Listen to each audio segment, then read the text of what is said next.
ಚಿಕ್ಕಬಳ್ಳಾಪುರ ನಗರದ ಅಂಬೇಡ್ಕರ್ ಭವನದಲ್ಲಿ ಚಿಕ್ಕಬಳ್ಳಾಪುರ ತಾಲೂಕಿನ ಜೈ ಭಾರತ್ ಕರ್ನಾಟಕ ಬೀದಿ ಬದಿ ವ್ಯಾಪಾರಸ್ಥರ ಸಂಘದ ವತಿಯಿಂದ ಕುಂದು ಕೊರತೆಗಳ ಸಭೆ ಆಯೋಜಿಸಲಾಗಿತ್ತು. ಇನ್ನು ಈ ಸಭೆಯ ಅಧ್ಯಕ್ಷತೆ ಸಂಘದ ಅಧ್ಯಕ್ಷ ಅಸ್ಲಾಂ ರವರು ನಿರ್ವಹಿಸಿ ತಮ್ಮ ಸಂಘದ 5 ಅಜೆಂಡಾಗಳನ್ನು ಮುಂದಿಟ್ಟರು. 1. ಬೀದಿ ಬದಿ ವ್ಯಾಪಾರಸ್ಥರು ಕಡ್ಡಾಯವಾಗಿ ನಗರಸಭೆಯಲ್ಲಿ ಪರವಾನಗಿ ಮಾಡಿಸಬೇಕು. 2ನೇದಾಗಿ ಸಂಘಟನೆಯನ್ನು ಯಾವ ರೀತಿ ಬಲಪಡಿಸಬೇಕು. 3ನೇದಾಗಿ ಸಂಘಟನೆ ಕಚೇರಿ ಮಾಡುವ ಬಗ್ಗೆ. 4ನೇದಾಗಿ PMS ಲೋನ್ ಬಗ್ಗೆ. 5ನೇದಾಗಿ ವೆಂಡರ್ಸ್ ಝೋನ್ ಬಗ್ಗೆ. ಇನ್ನು ಕೊನೆಯದಾಗಿ ಅಸ್ಲಾಂ ರವರು ಸಂಘದ ಬಗ್ಗೆ ಅದ್ಭುತ ಮಾತುಗಳನ್ನಾಡಿದರು. ಜಂಟಿ ಕಾರ್ಯದರ್ಶಿ ಅಸ್ಲಾಂ ಪಾಷಾ ಮಾತನಾಡಿ ಸಂಘಟನೆಯನ್ನು ಬಲಪಡಿಸಿ ಎಂದು ಮನವಿ ಮಾಡಿದರು. ಇನ್ನು ಈ ಸಂದರ್ಭದಲ್ಲಿ ಸಂಘದ ಉಪಾಧ್ಯಕ್ಷ ವೆಂಕಟೇಶ್ ಎನ್, ಕಾರ್ಯದರ್ಶಿ HN ಸುರೇಶಪ್ಪ, ಖಜಾನ್ಸಿ ಗೋವಿಂದಪ್ಪ, ವ್ಯವಸ್ಥಾಪಕ ಮುಖಂಡರು ಮಸ್ತಾನ್, ಗೌರವ ಮುಖಂಡರು ಬಾಬು, ಎಲಿಯಾಸ್, ನೂರ್ ಅಹಮದ್, ಸಲಹಾಗಾರರು CM ಯೂನಸ್, ನಿರ್ದೇಶಕರು ಮುನಿಕೃಷ್ಣಪ್ಪ, ಅಮೀರ್, ಫಯಾಜ್, ಕೃಷ್ಣ, ಅಕ್ರಮ್ ಪಾಷಾ, ಜೈರಾಮ್, ಮಂಜುನಾಥ್, ದೊಡ್ಡ ವೆಂಕಟಮ್ಮ, ಮುನಿರತ್ನಮ್ಮ, ರಾಮಚಂದ್ರ, ಚಾಂದ್ ಪಾಷಾ, ಕೆ ಅಯಾಜ್ ಅಹಮದ್, ನಾಗರಾಜನ್, ಗಣೇಶ್, ವೆಂಕಟೇಶಪ್ಪ, ರೆಹಮಾನ್ ಪಾಷಾ, ಮೊಹಮ್ಮದ್ ಅಲಿ, ಅಫ್ಸರ್ ಪಾಷಾ, ಶಿವಕುಮಾರ್ BN, ಶ್ರೀನಿವಾಸಪ್ಪ ಇನ್ನು ಅನೇಕ ಸಾರ್ವಜನಿಕರು ಭಾಗಿಯಾಗಿದ್ದರು. ಸಮಸ್ತ ಕರ್ನಾಟಕ ಜನತೆಗೆ ಬೀದಿ ಬದಿ ವ್ಯಾಪಾರಸ್ಥರ ವತಿಯಿಂದ 2026 ಹೊಸ ವರ್ಷದ ಶುಭಾಶಯಗಳನ್ನು ಕೋರಿದರು. ವ್ಯಾಪಾರಸ್ಥರು ಅವ್ರಿಗೂ ಕೂಡ ನಮ್ಮ ವೇದಿಕೆ ಮೇಲೆ ಬರಬೇಕು. ಹಂಗೆ ಕೂಡ ನಮ್ಮ ಜಯರಾಮಣ್ಣ ದಯವಿಟ್ಟು ವೇದಿಕೆ ಮೇಲೆ ಬರಬೇಕು ಅಂತ ಹೇಳಿ ನಾವು ಬರಬೇಕಾಯ್ತು. ಹಂಗೆ ನಮ್ಮ ಇನ್ನೊಬ್ಬ ಹಿರಿಯರು, ನಮ್ಮ ತಾಯಿ ಅಂತವರು ಎದ್ದಮ್ಮನವರು ದಯವಿಟ್ಟು ವೇದಿಕೆ ಮೇಲೆ ಬರಬೇಕು ಅಂತ ಹೇಳಿ ನಾವು ಹೇಳ್ಬೇಕಾಯ್ತು. ಹಾಗೆ ಕೂಡ ಇಲ್ಲಿ ನಮ್ಮ ಸಭೆಯಲ್ಲಿ ದಯವಿಟ್ಟು ಅದು ಕೂತ್ಕೊಂಡ್ರೆ ಏನು, ಅದು ಕೂತ್ಕೊಂಡ್ರೆ ಏನು, ದಯವಿಟ್ಟು ಏನು ಬೇಜಾರು ಮಾಡ್ಕೊಂಡ್ರೆ ನಮ್ಮ ಪದಾಧಿಕಾರಿಗಳು ನಾವಿಲ್ಲಿ ಬಂದಿರೋದು ಕಷ್ಟ ಸುತ್ತ ಮಾತಾಡೋದಿಕ್ಕೆ ಬೇಗ ಮುಗಿಸ್ಬೇಕಂತ ಹೇಳ್ಬಿಟ್ಟು ನಮ್ಮ ಕಾರ್ಯದರ್ಶಿಗಳು ಪದಾಧಿಕಾರಿಗಳು, ಯಾಕಂದ್ರೆ ಎಷ್ಟೋ ಕೆಲಸ ಇದೆ ಅಂತಂದ್ರೆ ನಾನು ಹೇಳ್ತಾ ಇದ್ದೀನಿ ಪದಾಧಿಕಾರಿಗಳೇ, 365 ದಿನ ಕೂಡ ಕೆಲಸ ಇದೆ, ವ್ಯಾಪಾರ ಮಾಡ್ತಾನೆ ಇದೀವಲ್ಲ ಸುಮ್ಮನೆ. ಅದಕ್ಕೋಸ್ಕರ ಈ ಸಭೆಗೆ ನಾವು ಕಡ್ಡಾಯವಾಗಿ ಇದು ಮುಂದೆ ಬರಲೇಬೇಕು ಅಂತ ಹೇಳ್ತಾ ನಮ್ಮ ಈ ಸಭೆಗೆ ನಮ್ಮ ಫ್ರೂಟ್ ಮುಂದುವರೆದು ಬಂದಿದ್ದಾರೆ. ಅವರು ಕೂಡ ನಾವು ಸಾಮಾನ್ಯ ಬಜಾರ್ಗಳು ಚಾಂಪಾಶ ಬಂದರೆ ಅವರು ಕೂಡ ಹಾಗೆ ನಮ್ಮ ಮುಖಂಡರು ಯೂನಸ್ ಅವರು ಬಹಳಷ್ಟು ಸಮಯದಲ್ಲಿ ಸಾಕಿರ್ತಾರೆ. ಅವರು ಕೂಡ ವ್ಯಾಪಾರಸ್ಥರು ಅವ್ರಿಗೂ ಕೂಡ ಸಹಕಾರ. ಹಾಗೆ ನಮ್ಮ ನಾಗರಾಜ್ ಮಾರ್ಕೆಟ್ ಅವರು ಹ್ಯಾಂಡಿಕ್ಯಾಪ್ ಹೋಗಿದ ತಕ್ಷಣ ಅಟೆಂಡ್ ಮಾಡ್ತಾರೆ, ಅವ್ರಿಗೂ ಕೂಡ ಸ್ವಾಗತ ಮಾಡ್ತಾ ಇದ್ದಾರೆ. ಹಾಗೆ ಈ ನಮ್ಮ ಚಿಕ್ಕಬಳ್ಳಾಪುರದಲ್ಲಿ ನಮ್ಮ ಬೀದಿ ಬದಿ ವ್ಯಾಪಾರದಲ್ಲಿ ಚುರುಮುರಿ ಅಂದ್ರೆ ಮಸಾಲೆ ಅದೊಂದು ಜೊತೆ ಮತ್ತೆ ನಮ್ಮ ರಾಮಚಂದ್ರ ಹತ್ರ ಹೋಗ್ಬೇಕು ಅಂತ ರಾಮಚಂದ್ರ ಅವರು ಈ ಸಭೆಗೂ ಬಂದಿದ್ದಾರೆ. ಅವ್ರಿಗೂ ಕೂಡ ಅವ್ರಿಗೂ ಕೂಡ ಹಾಗೆ ನಮ್ಮ ಜೂನಿಯರ್ ಮುಂದೆ ನಮ್ಮ ವೆಂಕಟೇಶ್ ಬಂದವರೆ ಅವ್ರಿಗೂ ಕೂಡ ಸ್ವಾಗತ ಮಾಡ್ತಾ ಇದ್ದೀವಿ. ಆಗ ನಮ್ಮ ಬೀಗೂರಲ್ಲಿ ನಮ್ಮ DVC ಕಮಿಟಿ ಆದಂತ ಕೆ ಗುಜರಾತ್ ಅವರು ಬಂದವರೆ ಅವ್ರಿಗೂ ಕೂಡ ಸ್ವಾಗತ ಬಯಸ್ತಾ ಇದ್ದೀವಿ.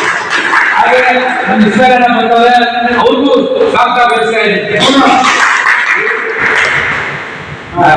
ಆಮೇಲೆ ನಮ್ಮ ಇಡೀ ಈ ಸಭೆಗೆ ನಮ್ಮ ಜಂಟಿ ಕಾರ್ಯದರ್ಶಿ, ನಮ್ಮ ಪ್ರಧಾನ ಕಾರ್ಯದರ್ಶಿ ಜೊತೆಯಲ್ಲಿ ಕೆಲಸ ಮಾಡ್ತಾ ಇದ್ದಾರೆ, ಅವರು ಕೂಡ ಸ್ವಾಗತ ಮಾಡ್ತಾರೆ. ಹಾಗೆ ನಮ್ಮ ಗರುಡಾನಂದವರು ಪ್ರೀತಿ ವಿಶ್ವಾಸದ ಒಂದು ಹಣಕ್ಕೆ ಬಂದಿಲ್ಲ ನಮ್ಮ ಸ್ವಾಮಿಗಳು ಅವರು ಮಾತಾಡಿದ್ದಾರೆ, ಅವ್ರಿಗೂ ಕೂಡ ನಮ್ಮ ನಿಮ್ಮಗಳ ಪರವಾಗಿ ಅವರು ಸ್ವಾಗತ. ನಿಮಗೆ ಅರ್ಥ ಮಾಡ್ಕೊಳ್ಳಿ. ಇನ್ನು ಮುಂದಿನ ದಿನದಲ್ಲಿ ಬಹಳ ಕಷ್ಟಕರವಾಗಿದೆ ವ್ಯಾಪಾರ ಮಾಡೋದಕ್ಕೆ. ನೆಲದ ಮೇಲೆ ಬಹಳಷ್ಟು ತೊಂದರೆವಾಗ್ತಾ ಇದ್ದಾರೆ. ಕಳ್ಳೋ ಗಾಡಿಯಲ್ಲಿ ತಡ್ಕೊಂಡು ವ್ಯಾಪಾರ ಮಾಡೋದ್ರಿಂದ ಬಹಳಷ್ಟು ತೊಂದರೆ ಆಗ್ತಾ ಇದೆ. ಇವರೇ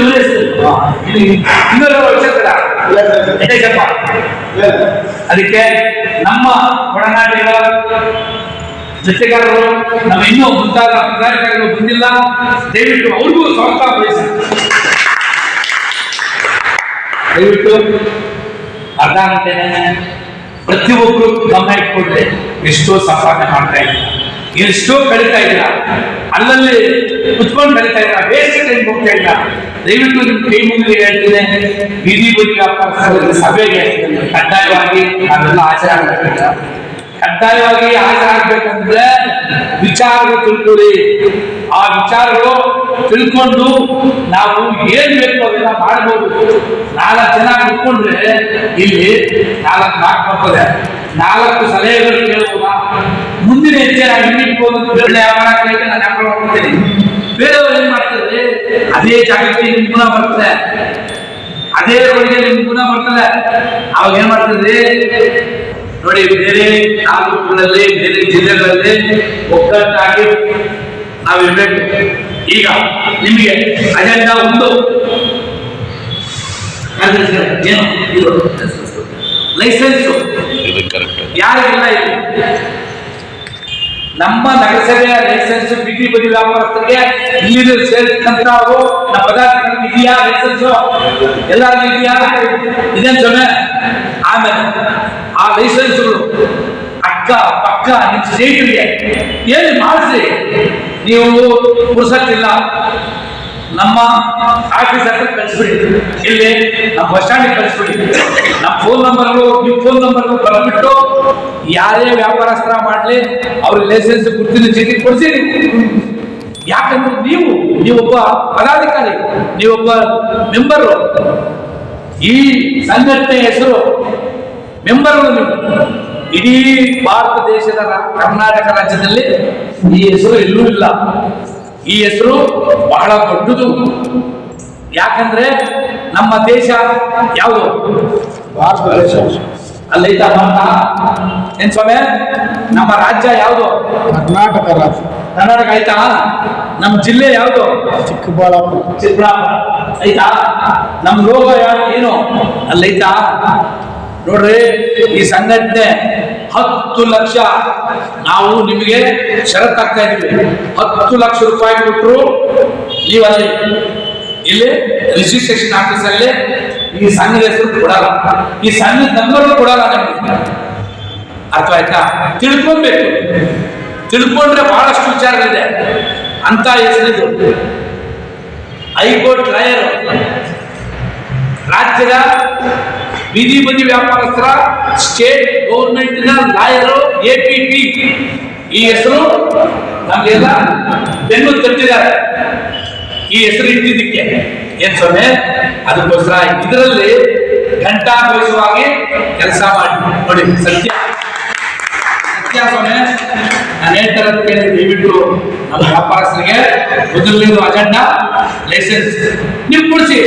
ನೀವು ಪಕ್ಕದಲ್ಲಿ ಕೊಡಿಸಿ, ದೂರ ಇರಬೇಡಿ. ಈ ವಾರ್ಡು ಆ ವಾರ್ಡು ನಮ್ಗೆ ಜಾತಿ ಭೇದವಿಲ್ಲದ ದೇಶ ನಮ್ಮದು, ಜಾತಿ ಭೇದವಿಲ್ಲದ ರಾಜ್ಯ ನಮ್ಮದು. ಹೌದಿಲ್ವಾ? ಹೊರ ದೇಶದಿಂದ ಹೊರ ರಾಜ್ಯಗಳಿಂದ ಬರ್ತಾ ಇದ್ದಾರೆ ನಮ್ಮ ಊರಿಗೆ. ಚಿನ್ನದಂತ ಚಿಕ್ಕಬಳ್ಳಾಪುರದಲ್ಲಿ ಹೊರ ರಾಜ್ಯದವರು ಬೇರೆ ರಾಜ್ಯದವರು ಬಂದಿಲ್ಲಿ ವ್ಯಾಪಾರ ಮಾಡ್ತಾ ಇದ್ದಾರೆ. ಯಾಕೆ? ಚಿನ್ನದಂತ ಅವರು ನಮ್ಮೆಲ್ಲರಿಗೂ ಚಿನ್ನದಂತ ಮನಸ್ಸು.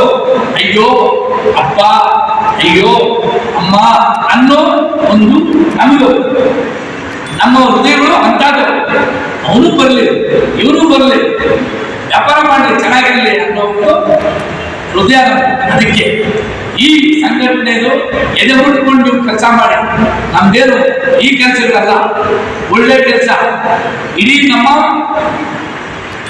ಜಿಲ್ಲೆಯಲ್ಲಿ ಆಗಲಿ ಎಲ್ಲೇ ಆಗಲಿ ನಮ್ಮ ಕಂಪನಿಯವರು ಇದರಲ್ಲಿ ಯಾರ್ಯಾರಿದ್ದಾರೆ ಫೋಟೋಗಳಲ್ಲಿ ಅವರು ಕೂಡ ನಾನು ಕೂಡ ₹1 ಇದನ್ನು ತಗೊಂಡು ಕೆಲಸ ಮಾಡ್ತಾ ಇದ್ದೀವಿ ಅಂದ್ರೆ ಅದು ಗಂಟಾಘೋಷವಾಗಿ ನಾವು ತಲೆ ಬಾರಿಸಿ ಹೋಗಿ ಬಂದಿವಿ.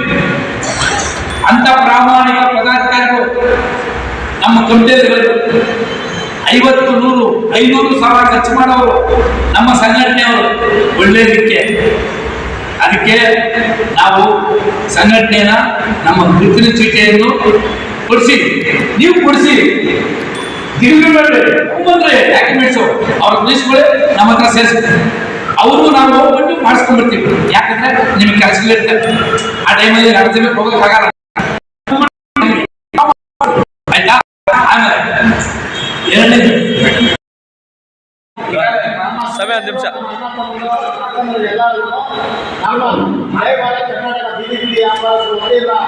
ಎಲ್ಲರೂ ನಾವು 2-3 ದಿವಸದಿಂದ ತುಂಬಾ ಈಗಿನ ಎಲ್ಲರೂ ಫೋನ್ ಮಾಡಿ ತಿಳಿಸಿದ್ದೀವಿ.